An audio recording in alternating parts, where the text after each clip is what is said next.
Hey readers, this is Abby, senior editor of Read It Forward, and I am bringing you my favorite reads of 2020. It has been a tough year, but I guarantee these books are great for you or for anyone on your shopping list. Happy reading and Happy New Year.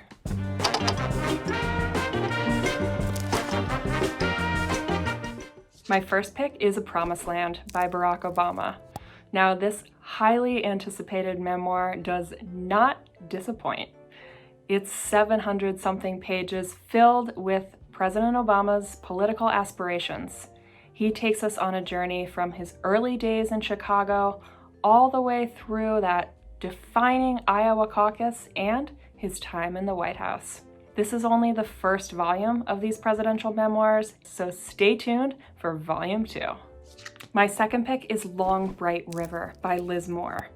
This book is definitely the best thriller I read all year long, and not just because it's set in my hometown of Philadelphia. This book is a police procedural and looks at the devastating effects of the opioid crisis, but at its heart, it's a story about two sisters. We meet Mickey, who is a by-the-book cop, and Casey, who is her sister, addicted to opioids on the street and missing at the same time as a spate of murders is happening in Philadelphia. Mickey and Casey no longer speak, but that doesn't stop Mickey from looking into her sister's disappearance and worrying about her. This book is incredibly raw and will stay with you for a long, long time. If you love historical fiction or you've been enjoying the Showtime adaptation, you'll love reading The Good Lord Bird by James McBride. This book centers on a young slave boy named Henry, whose master gets into an altercation with none other than abolitionist John Brown.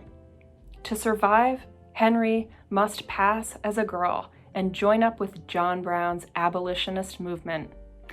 John Brown calls him Little Onion, and together they tour all over the South, including the famous raid at Harper's Ferry, which was one of the catalysts for the Civil War.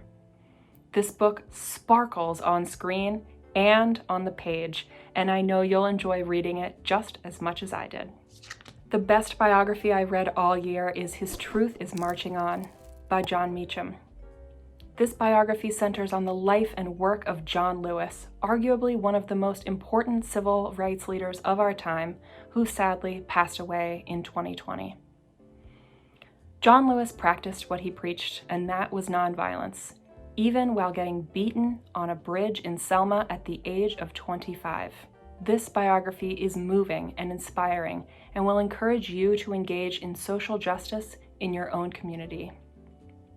Meacham argues that John Lewis is as important to this country as Thomas Jefferson or James Madison or any of the founding fathers, and this biography brings that reasoning to light. It's an incredible book, and I urge you to read it and pass it on. There you have it, readers. Those are some of the best books I read this year. I hope you've been able to stay healthy and safe, and that you've turned to books in a time of turmoil, just like I have. I'll see you in 2021.